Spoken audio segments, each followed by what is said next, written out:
बहुत सारे कंपाउंड, जैसे फ्रीऑन 14, फ्रीऑन 13, फ्रीऑन 12, फ्रीऑन 11। तो एक फ्रीऑन हमने की हुई है, दैट इज फ्रीऑन 12। तो उसका मेथड ऑफ प्रेपरेशन मैं आपको अभी बताता हूं।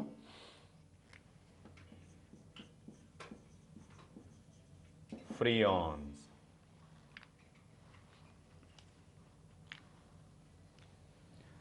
तो एक रिएक्शन हमने CCl4 की केमिकल प्रॉपर्टीज में पढ़ी थी, कार्बन टेट्राक्लोराइड की केमिकल प्रॉपर्टीज में, कि CCl4 plus 2SbF3 in the presence of antimony pentachloride. तो हमारे पास बन जाता है 3 moles of CCl2F2 plus 2 moles of SbCl3। तो ये जो कंपाउंड बना, इसको हम कॉमनली फ्रीऑन 12 कहते हैं। फ्रीऑन 12। इसके अलावा अगर हम CF4 की बात करें तो इसको कहा जाता है फ्रीऑन 14। और अगर CF3Cl हो, क्लोरोफ्लोरोकार्बन, तो इसको कहा जाता है फ्रीऑन 13। और अगर हमारे पास फॉर्मूला हो कंपाउंड का CF2Cl2, जिसको मैंने अभी बनाया, तो इसको कहा जाता है फ्रीऑन 12। और अगर कंपाउंड बने CFCl3, तो इसको कहा जाता है फ्रीऑन 11। तो इनमें सबसे ज्यादा इंपॉर्टेंट और सबसे ज्यादा यूजफुल है फ्रीऑन 12। तो आप लिख भी सकते हो कि freon 12 is most commonly used as a refrigerant,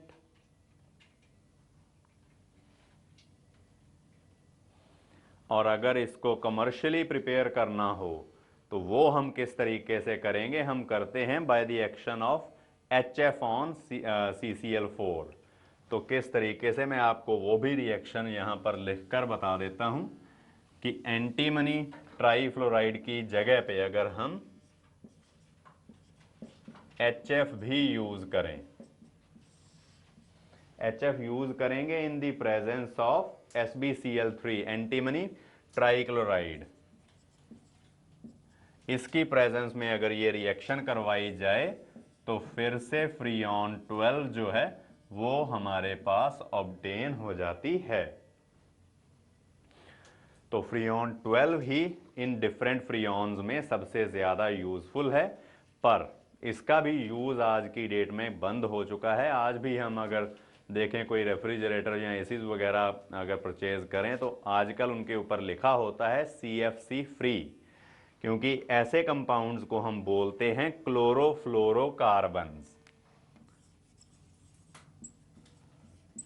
chlorofluoro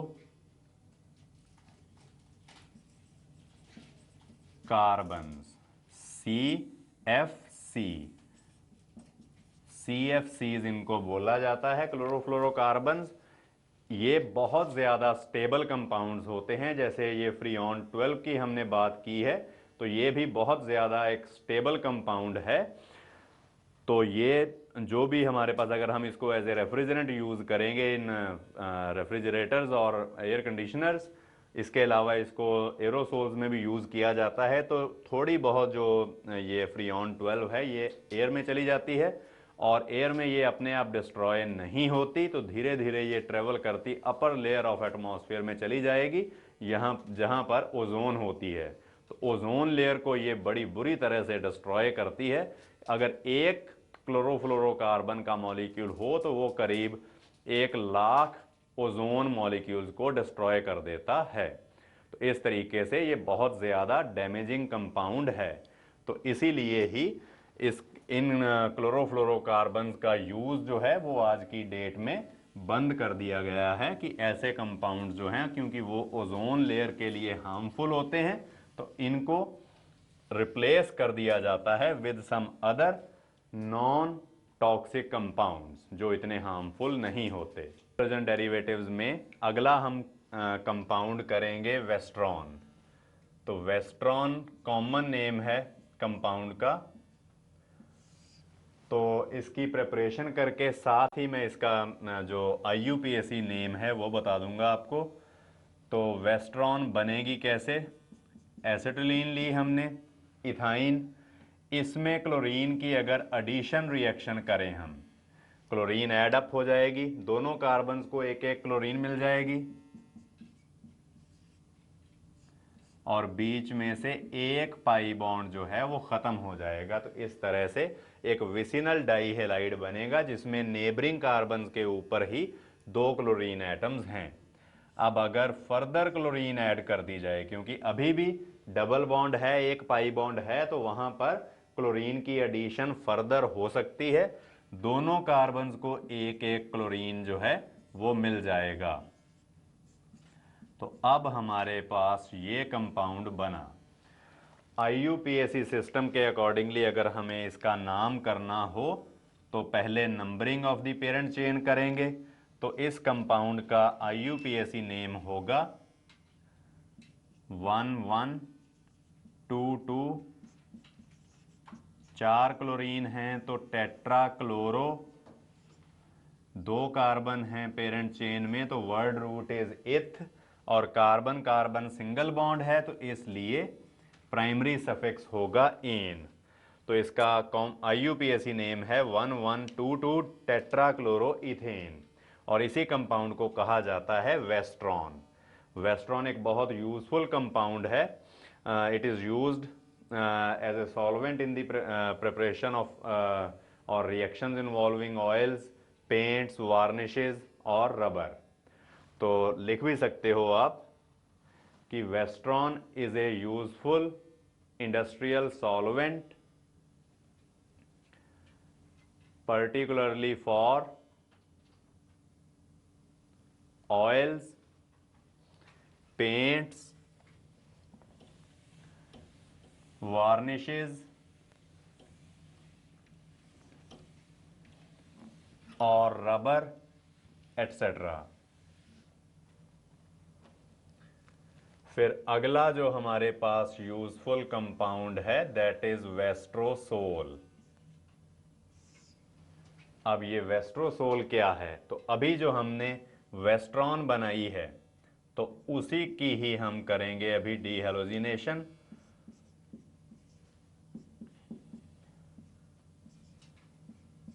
ये थी वेस्ट्रॉन। तो वेस्ट्रॉन में अगर हम बेरियम क्लोराइड ऐड करके इसको हीट करें तो ये डीकम्पोज हो जाता है इनटू वेस्ट्रोसोल।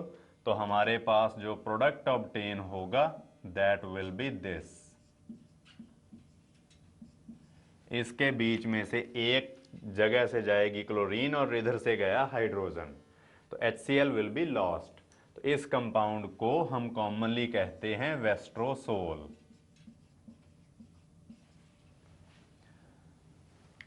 तो आप लिख भी सकते हो इसके बाद इसका यूज कहां होता है वेस्ट्रोसोल का। वेस्ट्रोसोल is also a very useful compound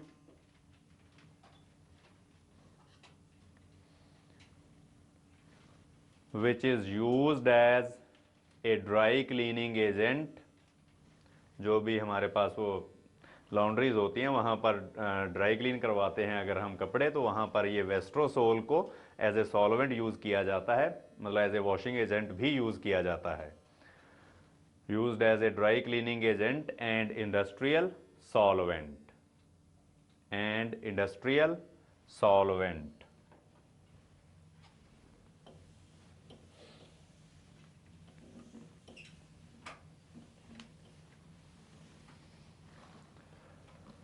तो इसके बाद जो अगले पॉलीहेलोजन डेरिवेटिव्स हैं वो हम करेंगे कॉमनली, उनको कहा जाता है परफ्लोरोकार्बन्स। तो आप लिख भी सकते हो परफ्लोरोकार्बन्स और PFCs।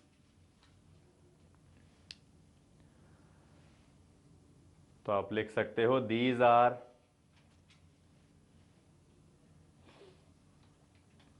the fluorocarbons with general formula CnF2n+2, हमने एल्केन्स का फॉर्मूला लिखा था CnH2n+2।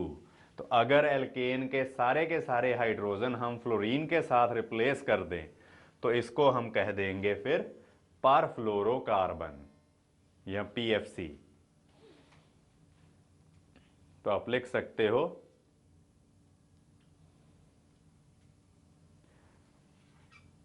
For example the compound C7F16,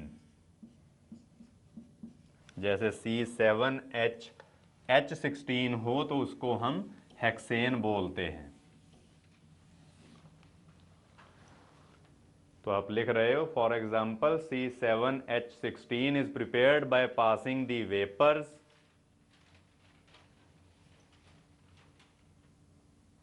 of fluorine over heptane, also in vapor phase but diluted with nitrogen, also in vapor phase but diluted with nitrogen। कि इस heptane में हम add करेंगे अभी फ्लोरीन के मॉलिक्यूल्स, फ्लोरीन ऐड की और इन the presence of nitrogen, nitrogen से हम फ्लोरीन को थोड़ा डाइल्यूट कर देंगे और हीट करना होगा इसको अप टू 300 डिग्री सेल्सियस और 573 केल्विन, और रिएक्शन होगी यहां पर in the presence of cobalt difluoride. तो इससे बन जाएगा C7F16 और साथ में 16 मॉलिक्यूल्स ऑफ HF, जो सारे के सारे हाइड्रोजन हैं वो फ्लोरीन से रिप्लेस हो जाएंगे। अब इनकी यूटिलिटी क्या है, यूज क्या है इन परफ्लोरोकार्बन्स का, तो वो भी आप लिख सकते हो। Perfluorocarbons are insulators and are used as dielectrics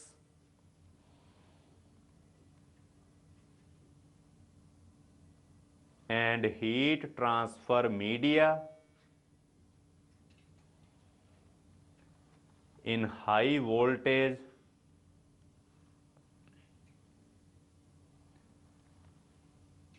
electric components, high voltage electric components.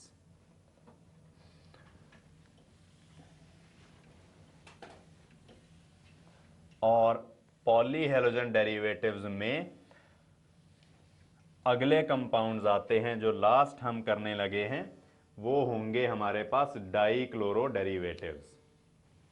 तो वो किस तरह से, डाइक्लोरो डेरिवेटिव्स हम दो स्टडी करेंगे।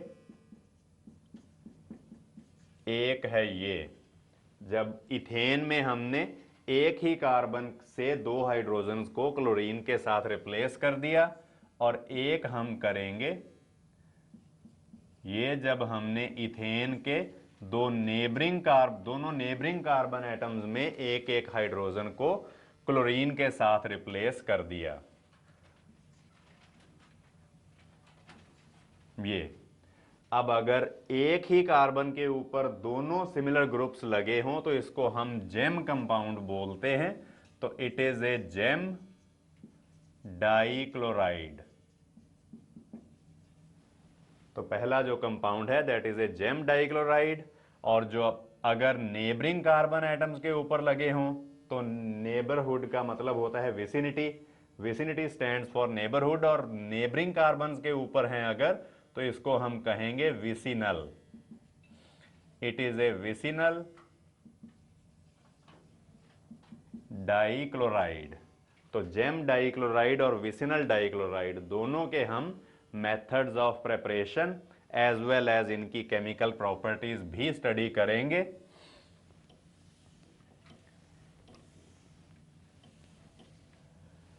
तो पहले हम इकट्ठे इनके मेथड्स ऑफ प्रिपरेशन कर लेते हैं, फिर इकट्ठे ही इनकी दोनों की केमिकल प्रॉपर्टीज करेंगे। तो सबसे पहले हम करते हैं से जेम डाइक्लोरो की। जेम डाइक्लोरोइथेन जो है दैट उसका IUPAC नेम होता है 1,1 डाइक्लोरोइथेन। तो इसकी प्रिपरेशन किस तरीके से होगी, ये है हमारे पास एसिटिलीन। इसमें अगर मैं HCl ऐड करूं तो ये क्योंकि सिमेट्रिकल एल्काइन है तो किसी भी कार्बन के ऊपर हाइड्रोजन चला जाएगा और दूसरी कार्बन के ऊपर क्लोरीन जाएगा। तो इस तरीके से हमें मिलेगा एक विनाइल क्लोराइड, क्योंकि यहां पर जिस कार्बन के साथ क्लोरीन लगा है वो एक डबल बॉन्डेड कार्बन है, और जो मैंने ग्रुप ऑफ एटम्स को इस ब्लू सर्कल के अंदर लिखा है इसको हम विनाइल ग्रुप बोलते हैं। तो इसके साथ अगर एक क्लोरीन लगा है तो it will be vinyl chloride. तो विनाइल क्लोराइड जो आपको दिखाई दे रहा है ये एक अनसिमेट्रिकल एल्कीन है। आप देख सकते हो कि डबल बॉन्ड के एक साइड यहां पर CH2 ग्रुप है और दूसरी साइड CHCl ग्रुप है। तो दोनों तरफ डिफरेंट सिचुएशंस है। अगर आप अब इसमें हम HCl ऐड करेंगे तो वो मार्कोनिकॉव्स रूल के अकॉर्डिंगली ऐड होगा, यानी कि hydrogen will go to the carbon containing greater number of hydrogens and chlorine will go to the carbon containing lesser number of hydrogens. तो इस तरीके से हमारे पास जो विसिनल जेम डाइक्लोराइड है वो फॉर्म हो जाएगा। तो एक मेथड ऑफ प्रिपरेशन हुआ। दूसरा मेथड ऑफ प्रिपरेशन इसी कंपाउंड का हम करते हैं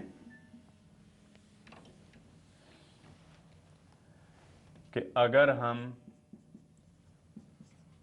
एसिटल्डिहाइड यूज करें और इसमें से PCl5 ऐड कर दें, तो PCl5 हमने अल्कोहल से जब हेलो एल्केन्स प्रिपेयर कर रहे थे तब भी यूज किया था। तब मैंने आपको बताया था कि PCl5 जो है ये 2 क्लोरीन एटम जो है वो देकर एक ऑक्सीजन एटम कैप्चर कर लेता है।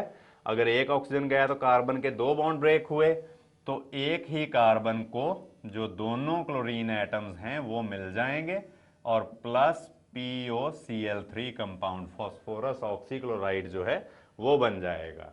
तो इन दो तरीकों से हम जेम डाइक्लोराइड या 1,1 डाइक्लोरोइथेन जो है उसकी प्रिपरेशन कर सकते हैं। और अब करते हैं विसिनल डाइक्लोराइड की प्रिपरेशन। विसिनल डाइक्लोराइड था जब 2 नेबरिंग कार्बन्स के ऊपर क्लोरीन एटम्स लगे हुए थे। तो इसका IUPAC नेम है 1,2 डाइक्लोरोइथेन। अब 1,2 डाइक्लोरोइथेन यानी कि 2 डिफरेंट कार्बन एटम्स के ऊपर हमें क्लोरीन लगाने हैं। तो ये किस तरह से होगा, इथीन है, इसमें अगर हम क्लोरीन ऐड कर दें तो ये एडिशन रिएक्शन हमने की हुई है एल्कीन्स की केमिकल प्रॉपर्टीज में कि दोनों कार्बन्स को एक एक क्लोरीन जो है वो अटैच हो जाएगी इस तरीके से। तो हमारे पास विसिनल डाइक्लोराइड या 1,2 डाइक्लोरोइथेन जो है वो ऑब्टेन हो जाता है। और दूसरा तरीका होगा इसका फ्रॉम, फर्स्ट मेथड था फ्रॉम इथिलीन, सेकंड मेथड है फ्रॉम इथिलीन ग्लाइकॉल।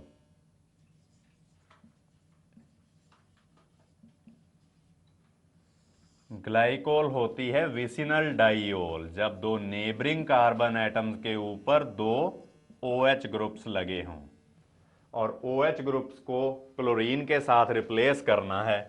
इससे हमें यही विसिनल डाइक्लोराइड बनाना है। तो OH ग्रुप से हेलो एल्केन बनाना, ये हमने किया था methods of preparation of halo alkanes में। OH ग्रुप को अगर क्लोरीन से रिप्लेस करना हो तो HCl गैसियस भी यूज किया था हमने, ल्यूकास रिएजेंट, और PCl5 PCl3, और बेस्ट मेथड मैंने बताया था आपको SOCl2 जिसको हम डार्जन मेथड के तौर पे भी जानते हैं कि अगर हम थायोनिल क्लोराइड ऐड कर दें इस कंपाउंड में, 2 मोल थायोनिल क्लोराइड के ऐड किए तो दोनों ऑक्सीजन जो हैं OH ग्रुप्स जो हैं वो क्लोरीन से रिप्लेस हो जाएंगे और हमें मिलेंगे 2 मोल्स ऑफ SO2 जो गैस होती है इवेपोरेट हो जाएगी, और 2 मोल्स ऑफ HCl ये भी गैसियस होता है, उड़ जाएगा, leaving behind the pure halogen derivative. तो इस तरीके से हम इन डाइक्लोरोइथेन्स की प्रिपरेशन कर सकते हैं। हमने gem dichloride as well as vicinal dichloride दोनों की प्रिपरेशन कर ली। तो अब इनकी हम केमिकल प्रॉपर्टीज करेंगे, वो भी दो ही हैं और दोनों हम इकट्ठी ही करेंगे। तो इनकी केमिकल प्रॉपर्टीज में हमने रिएक्शन स्टडी करनी है, रिएक्शन विद KOH एक्वस और रिएक्शन विद KOH अल्कोहलिक। तो पहले हम करते हैं रिएक्शन विद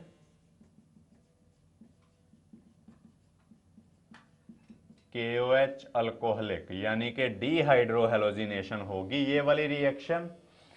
तो पहले अगर मैं विसिनल डाइक्लोराइड यूज करूं, ये था 1,2 डाइक्लोरोइथेन और विसिनल डाइक्लोराइड, इसमें अगर 1 मोल KOH अल्कोहलिक ऐड किया जाए तो ये हमने हेलो एल्केन्स की chemical properties as well as alkenes के मेथड्स ऑफ प्रिपरेशन में भी सीखा था कि डीहाइड्रोहेलोजिनेशन करता है कि एक कार्बन से क्लोरीन जाएगा और नेबरिंग कार्बन अल्फा कार्बन से बीटा कार्बन से हाइड्रोजन जाएगी, बीटा एलिमिनेशन होती है, HCl और KOH मिलकर बना देते हैं KCl और वाटर।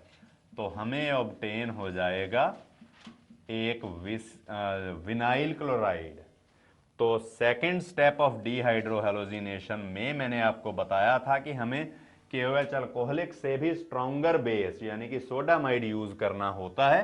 अगर KOH अल्कोहलिक भी यूज कर लें तो रिएक्शन तो हो जाती है, पर नो डाउट थोड़ी सी percentage yield of the product जो है वो कम हो जाएगी, पर reaction no doubt easily proceed करेगी। तो इस तरीके से हमने देख लिया कि अगर हम विसिनल डाइक्लोराइड की डीहाइड्रोहेलोजिनेशन करें विद KOH अल्कोहलिक तो हमारे पास एसिटिलीन मॉलिक्यूल जो है वो ऑब्टेन हुआ। अब अगर जेम डाइक्लोराइड की हम डीहाइड्रोहेलोजिनेशन करके देखें कि उस केस में क्या प्रोडक्ट बनेगा, तो जेम डाइक्लोराइड है ये वाला, जब एक ही कार्बन के ऊपर दोनों क्लोरीन एटम्स जो हैं वो अटैच कर दिए। तो इस केस में पहला स्टेप होगा डीहाइड्रोहेलोजिनेशन का, जब तो हमारे पास बिल्कुल सेम कंपाउंड बनेगा कि एक इधर से क्लोरीन गया और बीटा कार्बन से हाइड्रोजन गई। तो ये भी बीटा एलिमिनेशन रिएक्शन है जैसे मैं अभी बता चुका हूं। तो हमें मिलेगा एक vinyl chloride same as above, ऊपर जैसे ही, और फिर इसमें फर्दर अगर KOH अल्कोहलिक कॉज करे डीहाइड्रोहेलोजिनेशन तो एसिटिलीन ही बनेगी। तो यहां पर हम देखते हैं कि चाहे जेम डाइक्लोराइड यूज करें चाहे विसिनल डाइक्लोराइड यूज करें, अगर हम उनको रिएक्ट करवाते हैं विद KOH अल्कोहलिक तो सेम प्रोडक्ट एसिटिलीन ऑब्टेन होता है, प्रोडक्ट्स में कोई डिफरेंस नहीं आता। तो अब हम सेकेंड रिएक्शन करके देखते हैं विद KOH एक्वस कि तब क्या सिचुएशन बनेगी, कि कोई डिफरेंस आता है दोनों कंपाउंड्स में कि नहीं।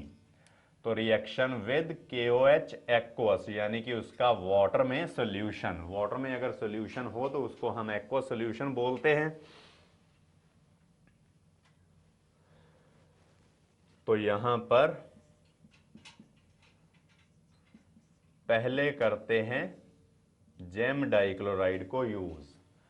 तो इसमें दो क्लोरीन्स लगे हुए हैं कार्बन के साथ, तो इसमें मैंने 2 moles of KOH aqueous add किया। तो दोनों क्लोरीन जो हैं ये रिप्लेस हो जाएंगे विद OH ग्रुप्स। और ये भी आपको पता है कि एक कार्बन के ऊपर एक से ज्यादा OH ग्रुप्स कभी स्टेबल नहीं होते। तो यहां से एक वाटर मॉलिक्यूल जो है that will be readily lost और हमें मिल जाएगा यहां पर आप देखोगे एक बॉन्ड कार्बन का ब्रेक हुआ और एक बॉन्ड ऑक्सीजन का ब्रेक हुआ, तो दोनों एटम्स में एक बॉन्ड और फॉर्म हो जाएगा, यानी कि एल्डिहाइड बन जाएगा। एसिटल्डिहाइड बना। ये वाला कंपाउंड जो है ये आयोडोफॉर्म टेस्ट शो करता है। फिर अगर मैं विसिनल डाइक्लोराइड यूज करूं, यानी कि जब दोनों क्लोरीन एटम्स जो हैं ये नेबरिंग कार्बन एटम्स के ऊपर लगे हों, ये विसिनल डाइक्लोराइड लिया, इसमें अगर मैं KOH एक्वस ऐड करूं तो फिर से डाई सब्स्टिट्यूशन होगी। यहां पर दोनों क्लोरीन एटम्स जो हैं ये रिप्लेस हो जाएंगे विद OH ग्रुप्स,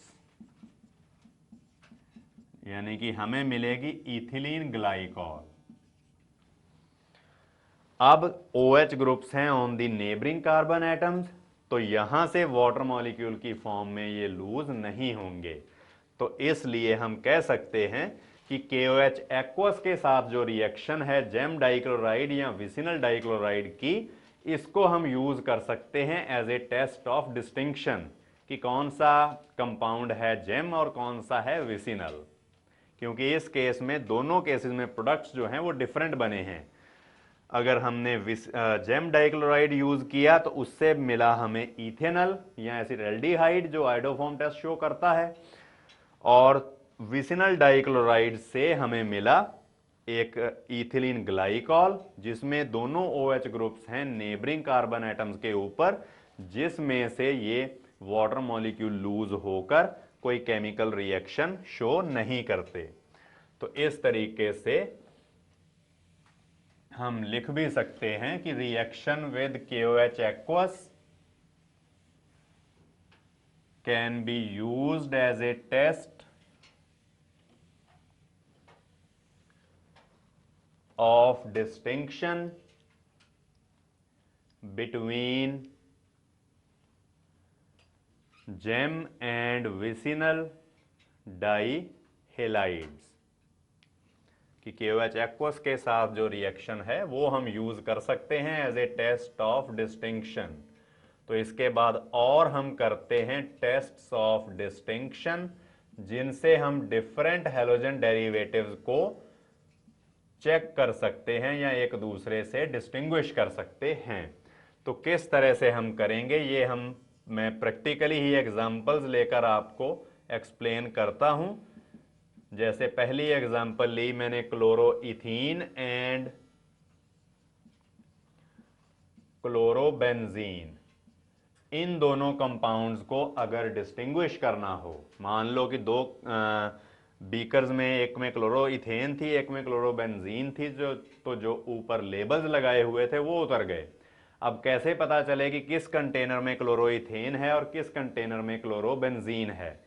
तो ये पता लगाने के लिए हम क्या करेंगे कि क्लोरोइथेन जो है इसके बारे में तो हमें पता है कि अगर हम KOH एक्वस ऐड करें इसमें at room temperature under ordinary conditions, अगर हम KOH एक्वस ऐड करें तो यहां से KCl निकल जाता है और OH ग्रुप जाके कार्बन एटम के साथ अटैच हो जाता है, तो प्लस KCl बन गया। पर अगर मैं क्लोरोबेंजीन यूज करूं तब ये रिएक्शन नहीं होगी, और जो KCl बना, अब जो हम ये रिएक्शन करते हैं इसमें मैंने KOH एक्वस यूज किया, इसके बाद इसको थोड़ा सा एसिडुलेट करते हैं, मतलब थोड़ा सा एसिड ऐड करेंगे इसमें कि जो अनरिएक्टेड KOH है उसको खत्म कर दे, क्योंकि कुछ KOH तो नो डाउट क्लोरोइथेन के साथ रिएक्ट करके कंज्यूम हो गया। अगर जो बाकी थोड़ा बहुत KOH बच भी गया है तो उसको हम एसिड ऐड करके रिमूव कर देंगे, हमें मिल जाएगा KNO3 प्लस वाटर। अब जो रिएक्शन मिक्सचर है वो बिल्कुल न्यूट्रल है, और फिर इसके बाद मैं सॉल्यूशन में ऐड करूंगा aqueous solution of silver nitrate. Silver nitrate एक स्ट्रॉन्ग इलेक्ट्रोलाइट है, इसलिए ये वाटर में पूरा पूरा सॉल्युबल होता है, और इसमें अगर KCl ऐड किया जाए तो Ag पॉजिटिव और Cl नेगेटिव, AgCl का सॉल्युबिलिटी प्रोडक्ट होता है बहुत कम, तो इसलिए ये वाटर में सॉल्युबल नहीं होगा, इसकी इमीडिएटली प्रेसिपिटेशन हो जाती है। तो हमें मिलते हैं व्हाइट प्रेसिपिटेट्स ऑफ AgCl। इस तरीके से हमने देख लिया कि क्लोरोइथेन पहले KOH एक्वस के साथ रिएक्ट करके KCl बनाती है और ये KCl फिर AgNO3 के एक्वस सॉल्यूशन में रिएक्ट करके व्हाइट प्रेसिपिटेट्स ऑफ AgCl जो है वो बना देता है। अब अगर हम क्लोरोबेंजीन की रिएक्शन करके देखें कि जैसे हमने क्लोरोइथेन की रिएक्शन की है इसी तरह से क्या क्लोरोबेंजीन भी रिएक्ट करेगी, तो हेलोएरीन्स की केमिकल प्रॉपर्टीज में आपने देखा था कि अगर क्लोरोबेंजीन में से क्लोरीन को हम OH ग्रुप से रिप्लेस करना चाहें तो तब क्या होता है, 623 केल्विन टेम्परेचर, 300 एटमॉस्फेयर प्रेशर और साथ में डाइल्यूट HCl भी यूज करना पड़ा था, तब जाके क्लोरीन जो है वो OH ग्रुप से रिप्लेस हुई थी। तो इसलिए अंडर ऑर्डिनरी कंडीशंस, अगर हम लेबोरेटरी में ये डिस्टिंक्शन कर रहे हैं तो कोई ड्रास्टिक कंडीशन तो हम यूज करेंगे ही नहीं, तो अंडर ऑर्डिनरी कंडीशंस यहां पर कोई रिएक्शन नहीं होती। तो अगर क्लोरोइथेन और क्लोरोबेंजीन को डिस्टिंग्विश करना हो तो पहले उनकी रिएक्शन करवाओ विद KOH एक्वस, फिर रिएक्शन मिक्सचर को एसिडुलेट करो और उसके बाद उसमें aqueous solution of silver nitrate add करो। जिस कंटेनर में से व्हाइट प्रेसिपिटेट्स की फॉर्मेशन हो गई उसमें क्लोरोइथेन थी और दूसरे में क्लोरोबेंजीन थी। तो इस तरीके से हमने क्लोरोइथेन और क्लोरोबेंजीन को डिस्टिंग्विश कर लिया। तो बिल्कुल सेम टेस्ट हम यूज करेंगे क्लोरोबेंजीन और क्लोरो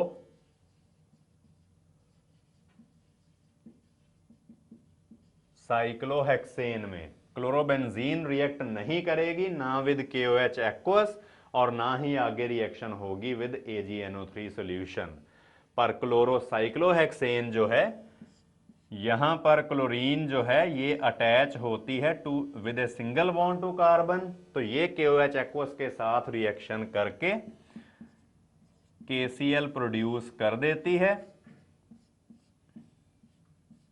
और हमें मिल जाती है साइक्लोहेक्सेनोल। बेंजीन रिंग नहीं है, ये सिंपल साइक्लोहेक्सेन है। साइक्लोहेक्सेनोल प्लस KCl बना तो ये KCl फिर AgNO3 के एक्वस सॉल्यूशन के साथ रिएक्शन करके व्हाइट प्रेसिपिटेट्स जो है वो दे देता है। तो इस तरीके से हम क्लोरोबेंजीन और क्लोरोसाइक्लोहेक्सेन में भी डिस्टिंक्शन कर सकते हैं बिल्कुल सेम तरीके से। फिर तीसरा टेस्ट ऑफ डिस्टिंक्शन हम करेंगे क्लोरोइथेन और ब्रोमोइथेन में, कि इन दोनों में डिस्टिंक्शन हम किस तरीके से कर सकते हैं। तो क्लोरोइथेन आपको पता है ये है, इसमें अगर मैं KOH एक्वस ऐड करूं तो यहां पर माइनस हो जाएगा KCl और हमें मिलेगा इथेनॉल प्लस KCl, और KCl जो है ये सिल्वर नाइट्रेट के एक्वस सॉल्यूशन के साथ रिएक्शन करके AgCl के प्रेसिपिटेट्स दे देगा। और अगर मैं AgCl के व्हाइट प्रेसिपिटेट्स होते हैं और अगर ब्रोमोइथेन की बात की जाए तो यहां पर मैं क्योंकि दोनों में डिस्टिंक्शन करनी है तो इकट्ठी ही रिएक्शंस लिख रहा हूं, मैंने ब्लू लाइन से इन दोनों को सेपरेट कर दिया। ब्रोमोइथेन KOH एक्वस के साथ रिएक्ट करके बनाएगा बिल्कुल सिमिलर तरीके से इथेनॉल प्लस KBr, और KBr जो है ये aqueous solution of silver nitrate के साथ रिएक्शन करके बना देगा KNO3 प्लस AgBr, और AgBr के डल येलो प्रेसिपिटेट्स होते हैं।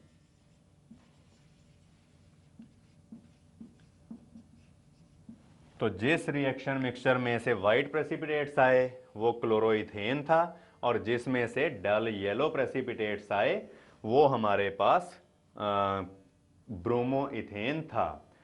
तो फिर हम करते हैं कुछ क्वेश्चंस डिस्कस जो लास्ट ईयर्स में डिफरेंट कॉम्पिटिशन्स में पूछे गए थे। तो पहले हम करते हैं जो AIEEE के डिफरेंट ईयर्स के कॉम्पिटिशन्स में क्वेश्चंस पूछे गए थे। जैसे सबसे पहले AIEEE में 2004 में क्वेश्चन आया था कि अ कंपाउंड, आप चाहो तो क्वेश्चन लिख सकते हो, a compound formed on heating chlorobenzene with chloral in the presence of concentrated sulfuric acid is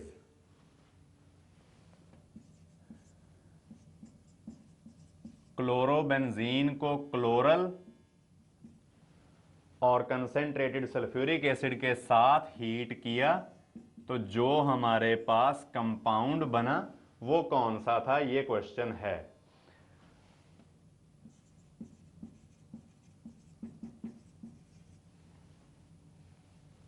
एक गैमेक्सीन और लास्ट है हेक्साक्लोरोइथेन।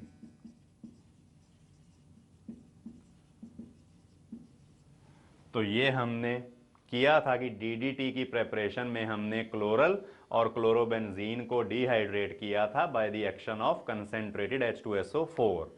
तो अगर हमें वो रिएक्शन याद है, मतलब क्लियर आ गई, समझ आ गई, तो आप ये क्वेश्चन का बड़ी इजीली आंसर दे सकते हो कि करेक्ट ऑप्शन इज DDT, यानी कि correct option is B, DDT। फिर अगला क्वेश्चन है जो AIEEE में 2005 में आया था कि tertiary haloalkanes are practically inert to substitution by SN2 mechanism. क्यों? और SN1 और SN2 मैकेनिज्म में जब हमने कंपैरिजन किया था तो मैंने एग्जांपल ये वाली कंसिडर की थी, टर्शरी हेलोएल्केन लिया था, टर्शरी ब्यूटाइल ब्रोमाइड के क्लोराइड। जो भी हो, जिस कार्बन के साथ हेलोजन एटम अटैच्ड है इसकी हमने सब्स्टिट्यूशन करनी है। यहां पर ब्रोमीन को रिप्लेस करना होता है विद सम अदर ग्रुप। तो इस कार्बन के साथ ही 3 बल्कि मिथाइल ग्रुप्स अटैच्ड हैं, तो इसीलिए बैकसाइड अटैक यहां पर पॉसिबल होगा ही नहीं। अगर बैकसाइड अटैक नहीं होगा तो SN2 मैकेनिज्म किस तरह से चलेगा?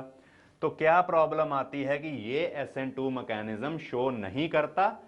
ऑप्शंस थी हमारे पास, A ऑप्शन थी इनसॉल्युबिलिटी, B ऑप्शन थी इनस्टेबिलिटी, C ऑप्शन थी इंडक्टिव इफेक्ट और D ऑप्शन थी स्टेरिक हिंडरेंस। तो ये तो हम कर चुके डिस्कस कि फिजिकल ब्लॉकेज या स्टेरिक हिंडरेंस होती है यहां पर, इसीलिए ही जो टर्शरी हेलोएल्केन है वो SN2 मैकेनिज्म से सब्स्टिट्यूशन शो नहीं करता।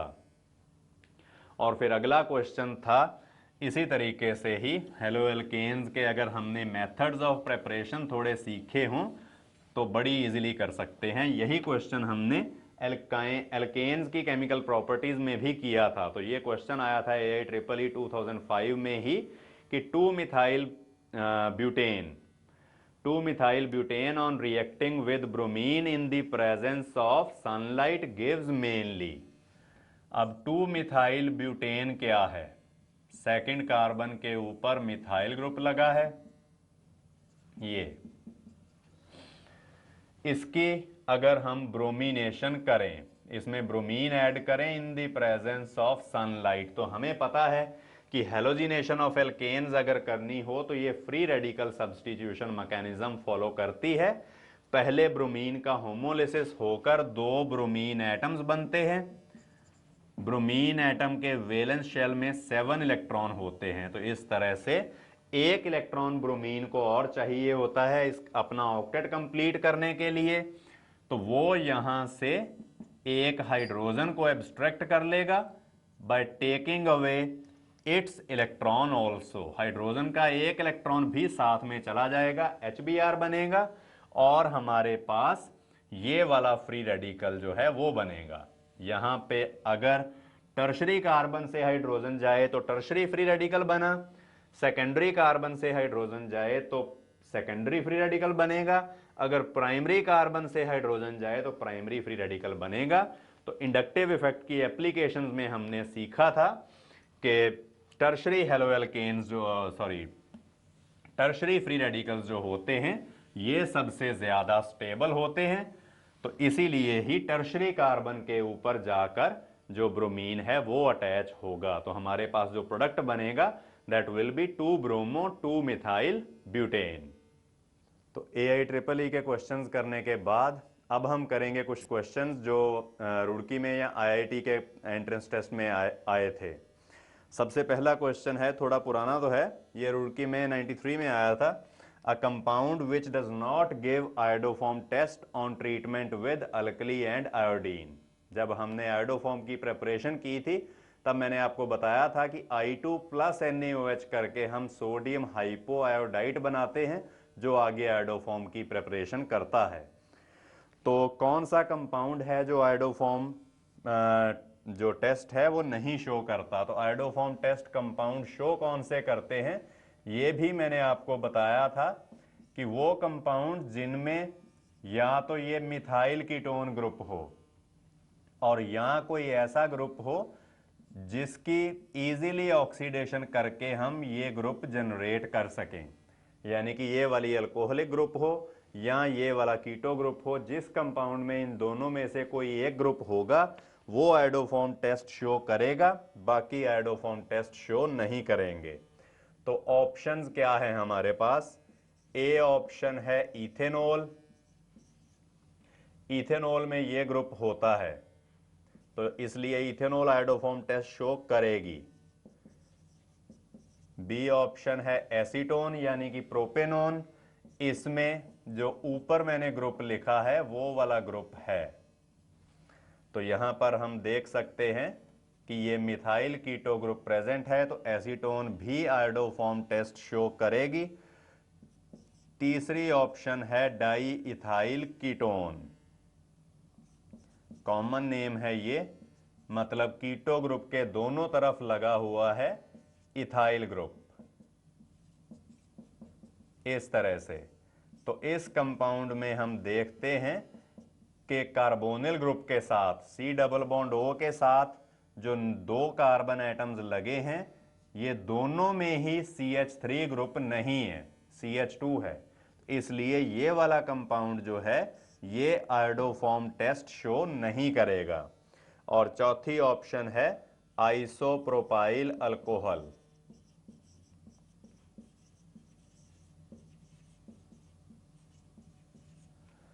आइसोप्रोपाइल अल्कोहल कौन सा कंपाउंड होता है?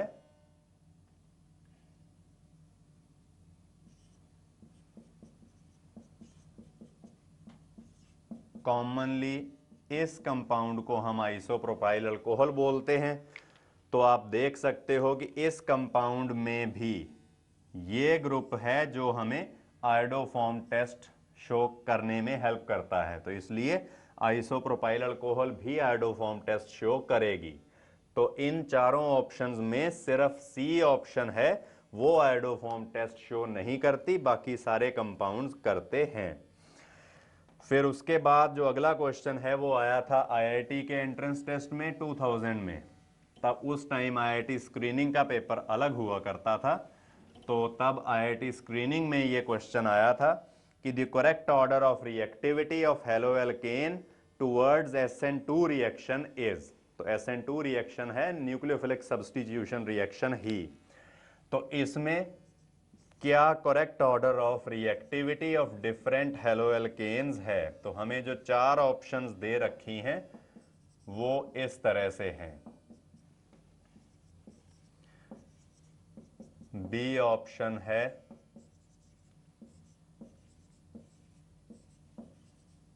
ये, फिर सी ऑप्शन आती है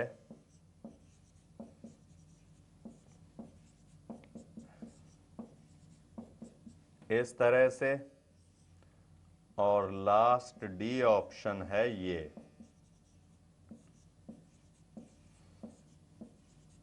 तो क्वेश्चन है कि सही ऑर्डर क्या है SN2 मैकेनिज्म के लिए, और SN2 मैकेनिज्म चले चाहे SN1 मैकेनिज्म हो, करनी होती है न्यूक्लियोफिलिक सब्स्टिट्यूशन।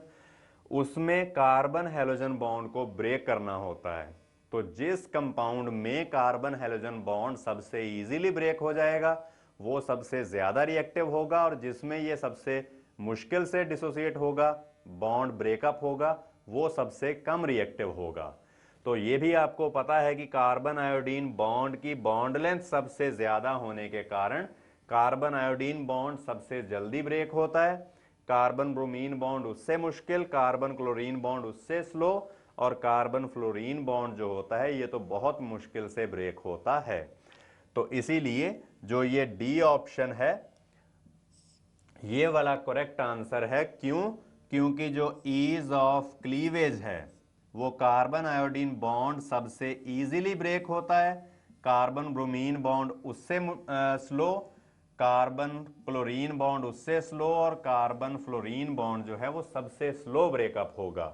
या अगर हम बॉन्ड स्ट्रेंथ देखें या बॉन्ड डिसोसिएशन एंथैल्पी देखें, कार्बन फ्लोरीन बॉन्ड क्योंकि इसकी बॉन्ड लेंथ छोटी होने के कारण, कम होने के कारण ये सबसे स्ट्रॉन्ग बॉन्ड है, इसलिए इसको ब्रेकअप करने के लिए एनर्जी सबसे ज्यादा चाहिए। कार्बन फ्लोरीन बॉन्ड की बॉन्ड डिसोसिएशन एंथैल्पी सबसे ज्यादा है, कार्बन क्लोरीन बॉन्ड की उससे कम, कार्बन ब्रोमीन बॉन्ड की उससे कम, और कार्बन आयोडीन बॉन्ड की बॉन्ड लेंथ सबसे ज्यादा होने के कारण बॉन्ड डिसोसिएशन एंथैल्पी सबसे कम होती है। इसलिए आयोडो एल्केन जो होते हैं ये न्यूक्लियोफिलिक सब्स्टिट्यूशन सबसे इजीली शो करते हैं, मैकेनिज्म चाहे SN1 चले चाहे SN2 चले। तो अगर हमने ये न्यूक्लियोफिलिक सब्स्टिट्यूशन रिएक्शंस के मैकेनिज्म्स थोड़े समझ के किए हों तो ये क्वेश्चन को हम बड़ी इजीली सॉल्व कर सकते हैं। फिर इसके बाद अगला क्वेश्चन है, ये 2000 में आया था कि which among the following has maximum nucleophilicity. तो सबसे ज्यादा न्यूक्लियोफिलिक कौन सा है कंपाउंड, सबसे ज्यादा न्यूक्लियोफिलिसिटी किस ग्रुप की है, और डी ऑप्शन है NH2 नेगेटिव। तो जब कभी भी हमें न्यूक्लियोफिलिसिटी देखनी हो तो हम इनके कंजुगेट एसिड्स बना के देखेंगे। जो एसिड स्ट्रांग होगा वो फटाफट हाइड्रोजन को रिलीज करेगा एज H पॉजिटिव आयन, तो वो बॉन्ड सबसे ज्यादा वीक होगा। जैसे इसका कंजुगेट एसिड है HF, इसका कंजुगेट एसिड है वाटर, और CH3 नेगेटिव का कंजुगेट एसिड है CH4, NH2 नेगेटिव का कंजुगेट एसिड है अमोनिया। तो जो एसिड स्ट्रांग होगा उसका कंजुगेट बेस उतना ही वीक होगा, उतना ही वो वीक न्यूक्लियोफाइल होगा। तो यहां पर सबसे जो स्ट्रांग एसिड है वो होगा यहां पर HF है, हाइड्रोफ्लोरिक एसिड। वाटर भी सफिशिएंटली एसिडिक होता है। अमोनिया में भी नाइट्रोजन हाइड्रोजन बॉन्ड जो है that is A polar covalent bond, क्योंकि नाइट्रोजन ज्यादा इलेक्ट्रोनेगेटिव होती है, तो इसलिए यहां से भी हाइड्रोजन जल्दी चला जाएगा। पर CH4 में कार्बन हाइड्रोजन बॉन्ड होता है, ये बिल्कुल एक नॉन पोलर कोवेलेंट बॉन्ड है जो जल्दी ब्रेक ही नहीं होता। तो इसलिए CH4 सबसे वीक एसिड है, ये सबसे मुश्किल से H पॉजिटिव को रिलीज करेगा। तो इसका मतलब जो CH3 नेगेटिव है that will be the strongest nucleophile among all these. तो इस तरीके से हम कह सकते हैं कि जो C ऑप्शन है यहां पर ये स्ट्रॉन्गेस्ट न्यूक्लियोफाइल है। तो इस तरीके से आपने देखा कि जो क्वेश्चंस आए हैं कंपटीशंस में, हमने कुछ क्वेश्चंस AIEEE के डिस्कस किए और कुछ क्वेश्चंस हमने IIT के डिस्कस किए। तो वो क्वेश्चंस अगर हमें पूरी कॉन्सेप्चुअल जो है नॉलेज हो पूरी, तो हम बड़ी इजीली इनको सॉल्व कर सकते